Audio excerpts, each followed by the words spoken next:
All right, Levi Trumbull here. We are on the record with the White Rabbit of the Benghazi Rabbit YouTube channel. Thank you very much for being here. I know you have had a very hectic past couple of days. So let's just get right into it. I know the situation was I how I learned of this whole situation was I received an email from somebody named John a few days ago alerting me that you had been arrested in Easley, South Carolina. I reached out to the police department, and it was funny because at that time nobody was even picking up the phone to answer a simple question, and that question was whether you were apprehended or not. So it actually took me until the next day until I was able to confirm the story, and they had advised me on the phone that you had been apprehended on trespassing and resisting arrest charges, and that you would be held uh, in custody until your bond trial. That was the word they used. So I couldn't believe it when I heard it. So the first thing I just want to ask you is, what brought you to Easley, South Carolina on June 29th, 2023? All right, so Thursday, June 29th, 2023, this past Thursday, what brought me to Easley, South Carolina actually was a series of events. And it just so happened that our wonderful ex-president, Donald Trump, was speaking relatively close by. So what brought me here was a sequence of events, and we'll back it up just a little bit. The sequence of events started actually in Charlotte County, Florida. This started by Charlotte County, Florida, having a county ordinance that says you can't record in a government building. Well, we all know that's not true. So after doing some stuff down there and getting some written trespasses on the record for the White Rabbit for this unconstitutional violation, I shifted up to South Carolina for multiple reasons. Because was going to cover a quick story about a superintendent being forced to resign for all his stuff. There's a good story about that, but also cover the president and his rally and stuff out here. So it was a sequence of events, and Easley just happened to be in line with that. So there was an older story that was published about Easley. So my attention was already drawn towards the city hall about something else. But during the course of events from Charlotte County, Easley got back on the radar because they have a city ordinance that directly mimics Charlotte County, Florida, with the Andy Sheets case and the trespass and things like that. So, me being here in the moment, I wanted to conduct my constitutional protected activities on the steps of City Hall with my signs and everything. Uh, there was no intention to actually go inside the building. However, in the course of the day, being in the rabbit outfit, I wanted to see if I could use the public facilities, if there were any public facilities available, because I really did need to use the restroom. So Mhm. that is on the record why I stated why I needed to go in.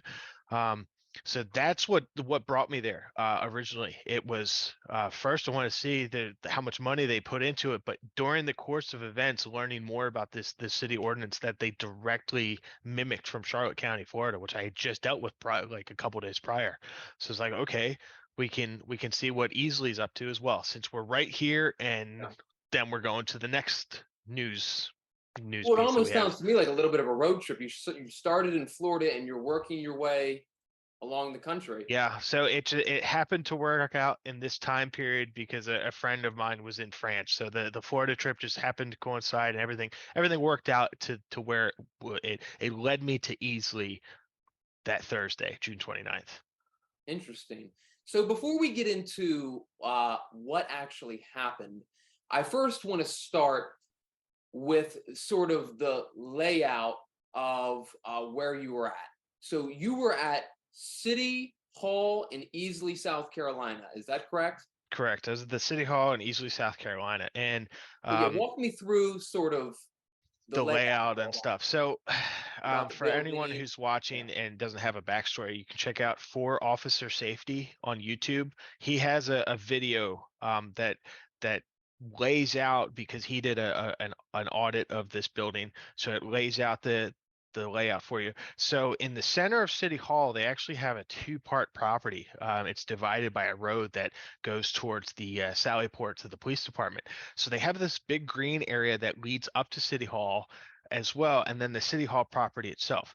The city hall is it's kind of what you expect, a brick building, but then it has two staircases on either side that lead up and then turn up into like an upper walkway patio type deal that you can go inside the main city hall. There's a bottom office for planning and development, I believe, that is around this courtyard. Now, it's recently landscaped and everything within the past few years, so they definitely put a lot of money into doing this whole exterior of City Hall. It's very nice, it's nice. It's a nice place. It's a good atmosphere.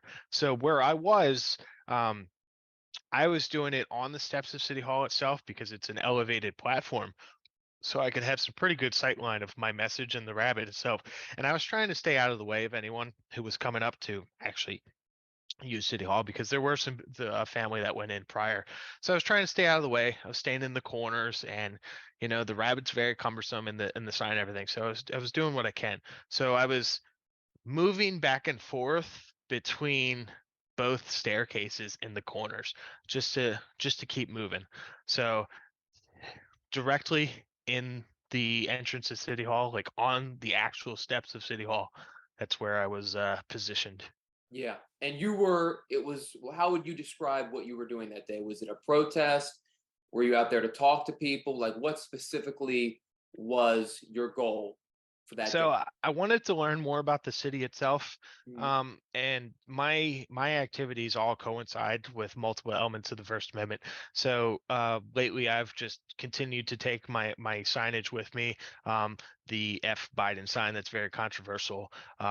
Because that brings people in and it draws an attention there. The true aspect of it is to see what people's Mm. thoughts are, if they have anything they want to talk about or anything like that. It's just shock value that used to bring people out. So I was there. I did a prayer in the morning as I usually do, but I was there redressing my grievances against the current president of the United States. But I also wanted to inquire more about the city as well. So I just used that, and I also had my camera set up and everything in case there were any potential people to come up who would like to do an interview or anything and talk on the record. So I had multiple aspects of the First Amendment I was covering in easily that day. So I like to take things in a very chronological fashion. I saw the video, and we'll get more into that in a moment. But it seemed like there was some police officers speaking with some people that you were accompanied with that day prior to anything breaking out. Is that true? Do I have that timeline correct? Yes, I believe so. What was all that about? Were they trying So to trespass you? Were they trying to talk to you? that I can't give any comment to. Because you weren't there. I was not there, nor Yeah. have I seen the footage from their end. Yeah. I do know that from my viewing angle with the limited sight line I did have while in the rabbit outfit, I did notice these two unidentified gentlemen come up. Now, you say they're police officers, but they still aren't identified to me. Mhm. They haven't given me their name or anything like that. And so I don't know what the material in question of that conversation was, so I can't speak for those two gentlemen. Well, from the perspective of them at that time, it looked like it was two gentlemen, and then I believe it was two police who walked up to these two gentlemen. And at that point, you were making your way. It looked like in you were in front of City Hall, about to walk in, when these two police officers spoke to these other two gentlemen you were accompanied with that day. So Correct. that's what it looked like. So about that time is when I was doing a walk around of the courtyard. I would call it a courtyard. I'm not entirely sure what the Yeah. correct nomenclature would be for that specific area out front of the building. But I was checking it out and notating the different landscaping and brickwork as well, and just checking out the general grounds of the facility. Those gentlemen did end up walking past me and going inside the facility. Um, so when I placed my GoPro down on the steps in one location where I stood, Mhm. I started recording on my secondary camera, my handheld camera, and I had 8 minutes of footage of those gentlemen inside discussing things with the other gentlemen inside before I decided to go in to inquire about using a restroom facility. Yeah. And so let's just pick it up from there. And that's correct, because it looks like at some point you set down a camera or a GoPro or whatever it was, you set it up on maybe perhaps a tripod, and the rabbit is standing there with a sign, and then at some point you walk your way up the stairs and you walk in to City Hall. I guess this is the front entrance or an entrance into City Hall. So let's just get into it. Let's pick it up right from there. We see you walking up the stairs. We see you go inside the building. Tell me what it is that happens as soon as you walk in to that building. Give me like the 5-minute window of what transpired from the moment you walk in that door. So as soon as I opened the door, and I waited a few moments. That's why I did have a few minutes of footage of them standing in the doorway and everything on my handheld, because they were right in front of the doorway, blocking the doorway. So I didn't want to potentially open the door and someone fall as he was leaning on the door or anything like that. So I waited for them to move from the doorway so I could gain entry to the building. Once I opened the door, the way the lobby's laid out, immediately when you open the door and pass the threshold of the door, there's like a little table or something blocking your way, from what I remember. And also, it was very hard to see in the Rabbit. That's why I used the phone as an extension of my eye, so I can see clearly later what obstacles may have been in my way. Directly to my left, there was an open seat that was available in the corner, because there was also people inside that I mentioned earlier who was using the services of City Hall. I'm not sure what those services were. So I immediately went in, turned, and sat down in the chair. As soon as I sat down in the chair, the gentleman who was standing to the right in the doorway, I'm not sure who this gentleman is. People have identified him in the You say comments. gentleman, are we talking about an officer? Or are we just talking I about don't believe he's an officer. I believe he's a city official at this point. It's still unknown.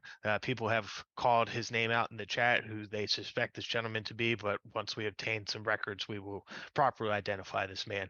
This man is, well, we'll get to this point. So he said that I need to put my camera away. So I raised my camera up a little bit so I could see who this gentleman was through my eyes, through the camera. And as soon as I did that, he pointed to the other gentleman in question, which you say are police officers. So they said to me, the one gentleman in the blue shirt, I believe it was, said to me that I am being trespassed. I need to leave. I was like, okay, may I have that in writing, please? My name is White Rabbit. And he said, may I have your ID? I just said, my name is White Rabbit, sir. And as I said that, I started to stand up. The moment I stood up, because he didn't accept the White Rabbit name, the moment I stood up, his right hand went and grabbed my arm, and his left hand went to attempt to take my iPhone out of my right hand as I was holding it right there. Immediately there, I pulled back. Now, at this moment, I'm not sure if the iPhone cut off due to him grabbing it in such a way, and I will demonstrate like this. Now with the iPhone, if he grabs it in such a way and hits one of the volume buttons, it'll stop the recording. So with his movement there, I'm not sure if he actually did disable the recording at that moment or not, but I pulled away and started moving towards the door. As I stood up, because I told him I was standing up to leave, and I was leaving since he would not accept the White Rabbit name that I used. So I was moving to the door. As I moved to the door further, the gentleman grabbed me from behind and started to pull me down onto the ground. No one identified themselves as law enforcement. No one told me what I did wrong, that I was being trespassed for, as I asked for it in writing. And immediately thereafter, as I was leaving the premises, because there needs to be some sort of reasonable time to allow me to leave the premises, being in such a bulky outfit and everything. And this was it within 60 seconds, if that. They had taken me to the ground and started doing some techniques to get my hands behind my back and remove the phone from my hand. While this was happening, I was also in full outfit, and my face was smushed down into the ground by whomever it was. I do not know who was behind me. I couldn't see who was attacking me, taking me down to the ground. My face was pushed into the mask to where I couldn't breathe at that point, and I started screaming for help. The officers then forcefully removed my rabbit mask, excuse me, and also removed the medical fan device I have on the back to keep circulation for air. They threw that away from me across the room and I saw pieces being broken off of it at that point. I asked for it back to at least blow air onto me, and they refused to do so. I asked for them to provide me with some fresh air or open the door, and they refused to do so. Finally, when they got the handcuffs on me, at that point, I was completely physically restrained at that point against my will.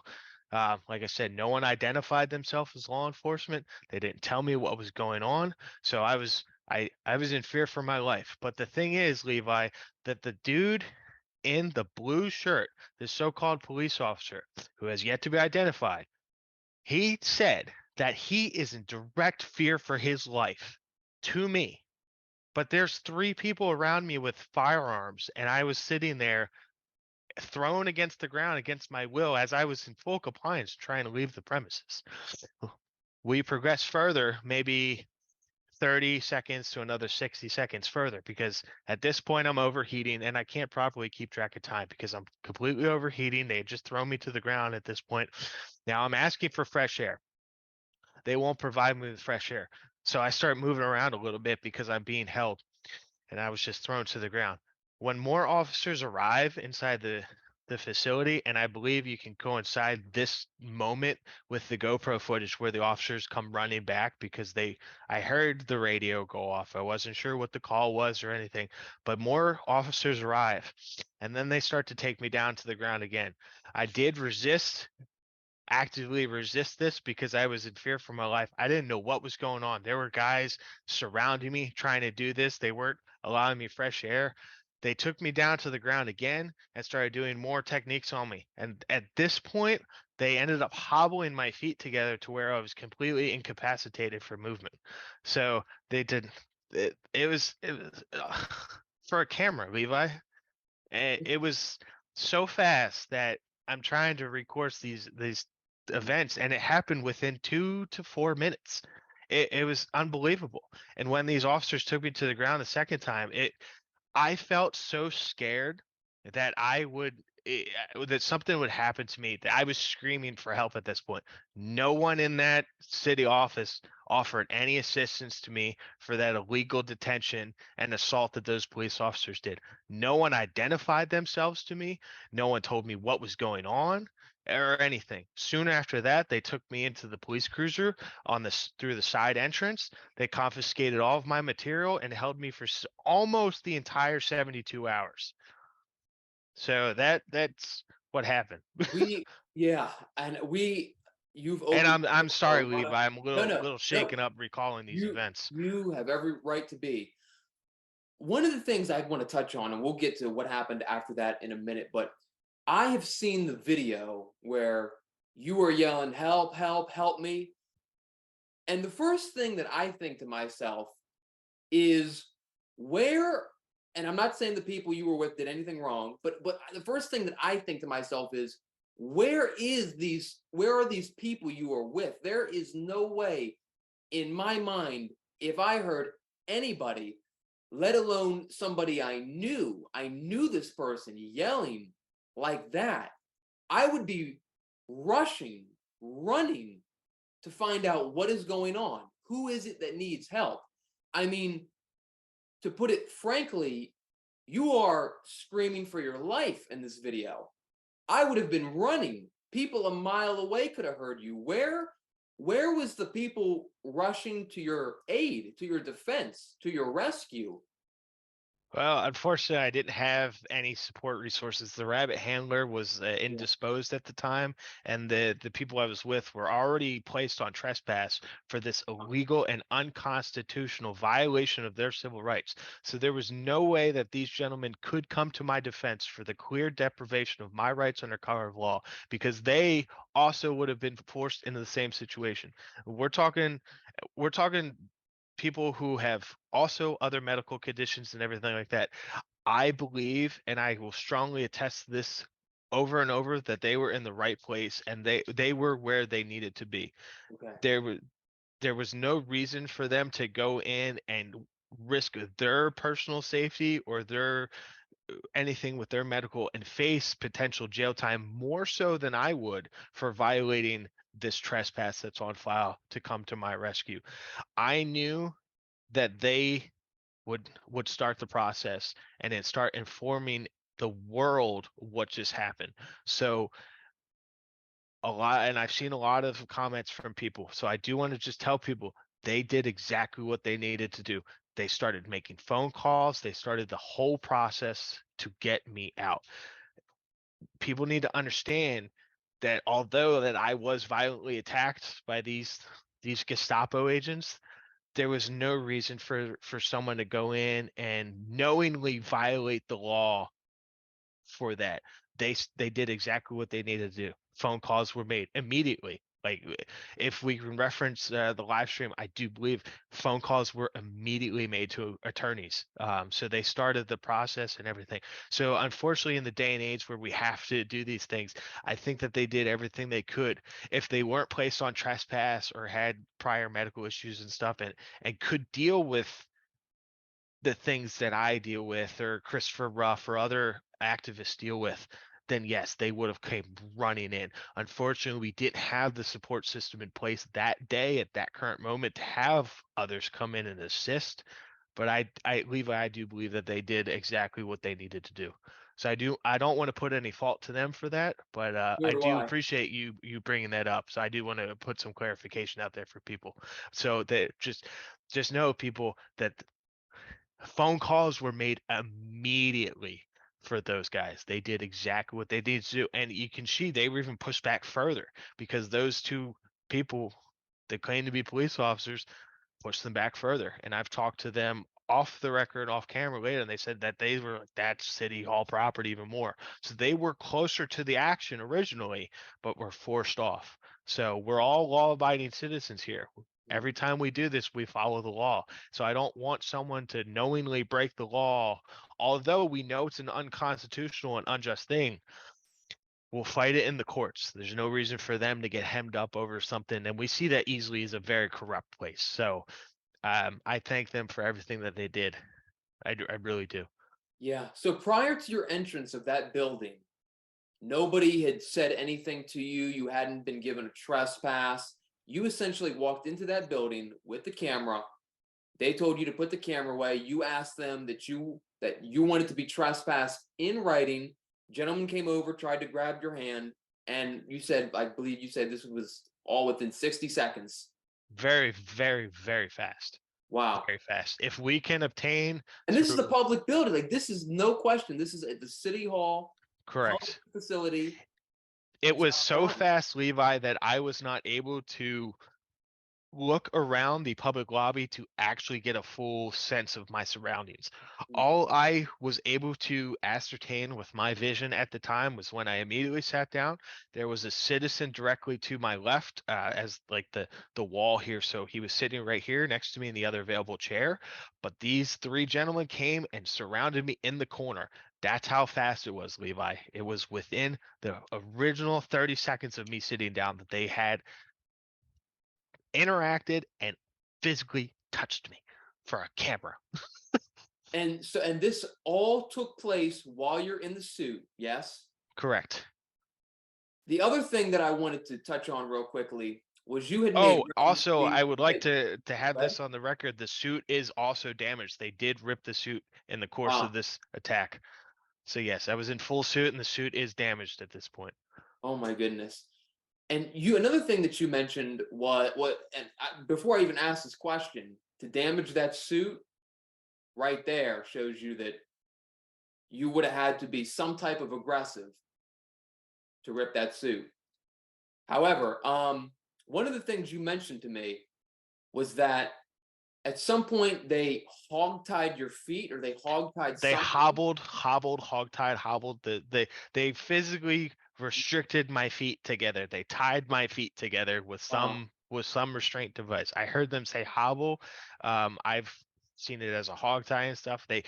And then they tried to stand me up, and my feet were tied in a way. As soon as they tried to stand me up, bloop, rabbit flopped on the ground. So after this incident had this what they refer to as a trespass resisting arrest, what they refer to that as, after this all had transpired, what happened from there? Presumably they They took incarcerated you, they me, took you to jail.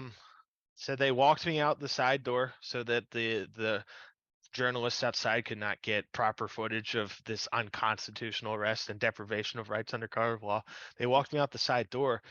I did notice that there was a drone overhead, so they did pull out a drone to observe this situation. So they put me in the cruiser.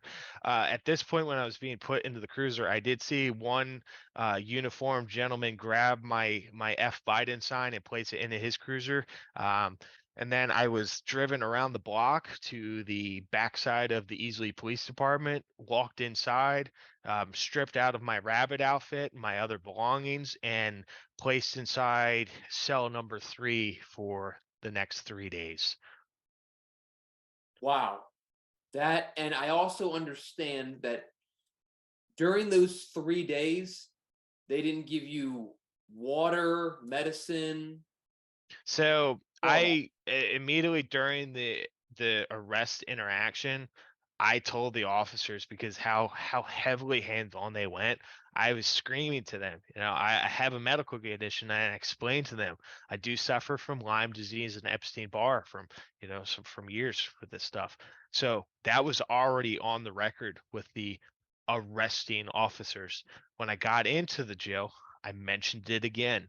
And as we progress through the days, I miss quite a few doses of my medicine. Mornings, particularly, are very, very bad for me. So I know when it's morning because I get very nauseous and everything just from laying throughout the night and have everything settle. So I know that they asked, "Do you want to eat?" I was like, can I have something other than what you're providing? I don't know what they were providing. It was something they would throw in the microwave in a plastic wrapper. I'm not sure. If there could have been a piece of bread or anything, I would have taken that. Something other than that, where I know that there's nothing there. They clearly wouldn't provide me with my medication or any sort of you know facilitation towards that. I mentioned it numerous times. I even, when I would do the intercom, asking if the judge was available because I was still sick at that point, is the judge available? I'm getting close to missing my third dose at this point. Is someone available that I could talk with? Can I make a phone call? Wasn't able to make a phone call or anything. When the judge was finally available to see me, um, one of the officers came over and said the judge is coming in, and I pleaded with him, can I please have a cup for some water? And he was like, the judge, you're going to see you in a minute. I was like, dude, please, I just want some water. Clearly you can see that I've just been vomiting for 20 minutes. I'm sweating, I'm freaking crying, my face is all pale. I just need some water. So he gave me a little styrofoam cup to have, but they would not let me keep that after I saw the judge. So since then I had to cut my hands for some water. Yeah. So then you were able to bond out, correctly? So I had to call 4 different bondsmen myself. The first one I called came What did they set and your bond at? $1,500, 400 and some dollars for the trespass, and then 1,000 for the And you have resisting. to post 10% of that, right? If I did myself, yes. So I'd like to go through this sequence of events really quickly. I did call one. She said that she's on her way. She came down, realized I'm an out-of-state resident, bailed. Called some others. They came down to the same thing. So 3 bondsmen failed and just totally gimped out. The power of the people calling and calling more, because they wouldn't let me call other people at that point. I was trying. So other people called and were able to get a bondsman to come down, and someone, a beautiful, amazing patriot, was bonded me out. So the bond was taken care of by a supporter of the movement, and we got up from there. And I do want to notate, I saw a shift in the demeanor of the personnel the the third morning, getting closer to the time, because I could hear that they were talking about the rabbit and things like that. And then one of the people that came down was a dispatcher, Bethany Robinson. She actually stood there for about 30 minutes or so and let me make more phone calls to try and sort out the situation. So she worked with me closer to the end, but I do believe that was because of the pressure that was coming on from all the phone calls. Plus, it was getting very close to the time that I would have been moved to county. So I think she did want to get me out of there. Mhm. So at this point, you've been charged. Have they formally served you with a criminal complaint? I was given whatever paperwork they use down here, whatever formalities and stuff that they given. Yep, they charged me with that. So I have a court date for August 1st. Wow. So during that 3 days you spent in jail, how was that? Talk to me about the cell you were staying in. Did you have to board with anybody? So I was by myself, single cell, terrible. very cold. They gave me one blanket finally about 15 hours in. I asked for a blanket finally. Never turned the lights off. I mean, anyone who's been in jail, they know the process.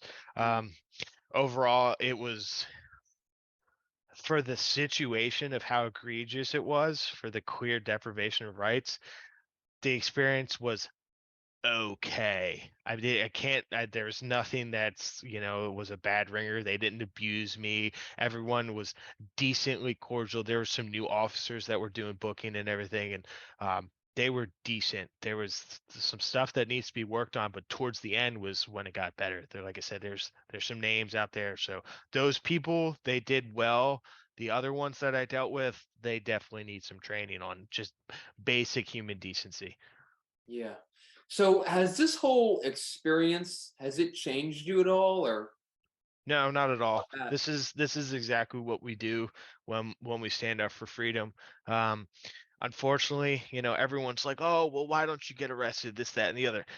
Of Arrest doesn't always have to implement change. We can have change done without having to go to the realms of the arrest. And this is what I was telling some other people when they reached out.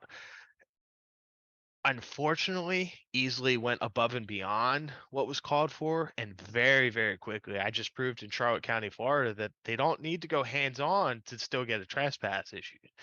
The fact that they did all this very quickly, and learning more about this, no, it hasn't changed me at all. If anything, it reaffirms the fact that what we're doing is, we're on the right path here. We're pointing out corruption and everything that our founding fathers would never have stood for. And that's the reason they wrote those documents for us. So we as a people can hold those who serve us accountable. So my path was led here to easily to expose some corruption. So if anything, it just reaffirms that the white rabbit follows the rabbit hole wherever it may lead. Was there body camera footage of this incident? Were they wearing body cam, or is there surveillance camera I footage of do you? believe there's all of the above for this. However, this is where we may run into some problems trying to attempt this, to attempt to gain access to this footage from what I'm learning with South Carolina. Okay, why do you think so? Well, there's some things that I've heard from other activists and people in the community here. South Carolina has some stuff on the books that makes it very, very hard to obtain body cam footage unless you have case law or so we're gonna see. Yeah, yeah, we definitely are going to see. That is crazy. Do you think that the case against you moves forward, or the state declines to prosecute? What do you think? Um, if there is a smart prosecutor here within the whatever it is, Pickens County or State's within the attorney. state, yeah, if someone's smart and they honor the Constitution, then they would drop this very soon, because the intent to sue for a federal lawsuit is inbound to Easley, South Carolina, for their clear deprivation of rights under color of law. This is a blatant unconstitutional violation of our rights, especially and as the agent of the press. I was treated in such a way that it's very reminiscent of World War II Germany.